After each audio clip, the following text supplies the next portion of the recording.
Once upon a time, in a small village in the east, there were 3 sisters named Adugo, Chidera, and Amaka. Unfortunately, these sisters had some bad qualities that made people talk about them in the village. Adugo liked to tell stories that weren't always true. Chidera was good at stealing things. Amaka acted like she was better than everyone else, but what people didn't know was that their uncle was behind all of this. Their father had left them some valuable land when he died, but their uncle wanted it for himself. So he made the sisters look useless and unworthy of their father's land. Their mother was worried and tried to find a way to help her daughters. She went to different people who could do magic, hoping they could fix the sisters. But nothing worked, and the sisters kept causing problems in the village. Their mother didn't know that their uncle was the one causing all of this. She would go to him and ask for his help, not realizing that he was the reason behind their bad behavior. He enjoyed seeing the chaos they caused and liked having power over them. The villagers didn't know the truth either. They blamed the sisters for everything that went wrong in the village. One day, Adugo told a lie about the king. She gathered her friends by the stream and claimed that she overheard the queen saying that the king's only son was not his own. The other girls were shocked to hear this. Enma, the wicked uncle's daughter, went straight home and told her father what Adugo had said about the king. The wicked uncle was delighted when he heard this news. He saw it as the perfect opportunity to get rid of one of the girls and claim their late father's land for himself. Without wasting any time, he hurried to the king's palace and told him what Adugo had said, adding many more lies to make it worse. After spreading his deceitful words, he quickly left. Upon hearing the wicked uncle's tale, the king became furious and filled with anger. He immediately sent his guards to summon the mother and the 3 sisters to the palace. The king wanted to hear the truth from their own mouths and decide what action to take based on their response. Upon receiving the message from the guards, their mother became filled with fear. She knew that something serious must have happened for the king to summon them. In her worry, she rushed to their wicked uncle for help, expressing her concern that her daughters might have done something wrong to provoke the king's anger. The wicked uncle, with his deceptive nature, assured her that she should go to the palace without fear. He promised that no harm would befall her or her daughters. However, little did she know that he was the one behind the whole situation, manipulating events to his advantage.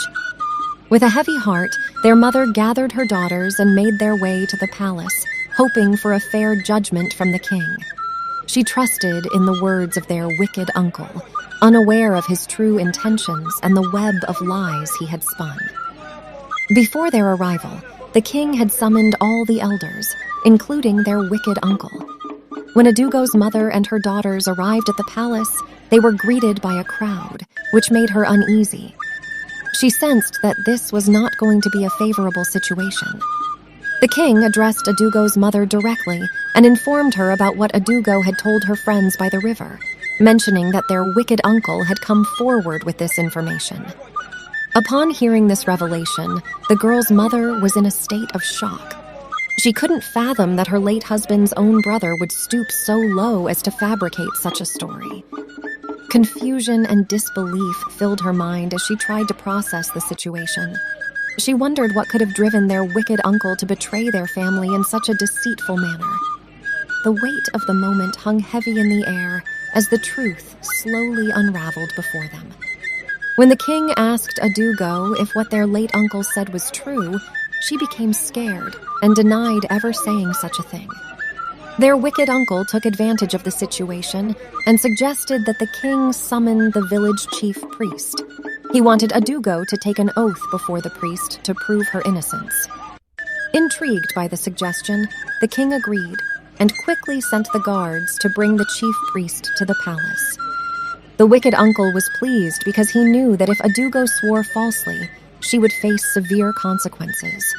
This would make it easier for him to claim their late father's land, advancing his own agenda. As they awaited the arrival of the chief priest, the tension in the room grew. Adugo's future hung in the balance, and the gravity of the situation intensified. The wicked uncle's cunning plan had set the stage for a crucial moment that would determine the course of their lives. After the chief priest arrived at the palace, the king explained why he had called him. The chief priest listened quietly, which surprised everyone. Adugo, scared and confused, saw her mother crying and wondered why her late husband's brother was causing trouble. Finally, the chief priest spoke and said that Adugo was innocent. This surprised everyone, including Adugo and her sister. Their uncle got angry and said that Adugo was not innocent. Then, the chief priest revealed that Adugo's uncle was responsible for their father's death and their misbehavior. He had put a spell on them to take their father's property. As the chief priest finished speaking, Adugo, Amaka, and Amarachi found themselves in the crowd, not knowing why they were there.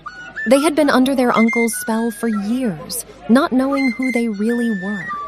The king, elders, and villagers were shocked by this revelation. Their wicked uncle immediately went down on his knees and pleaded for forgiveness.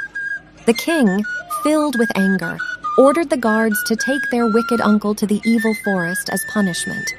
Additionally, the king declared that all the land their uncle owned would now belong to Adugo and her sisters, in honor of their late father. When Adugo, her mother, and her sister returned home, they were filled with joy and gratitude. They thanked God for saving them from their uncle's wickedness.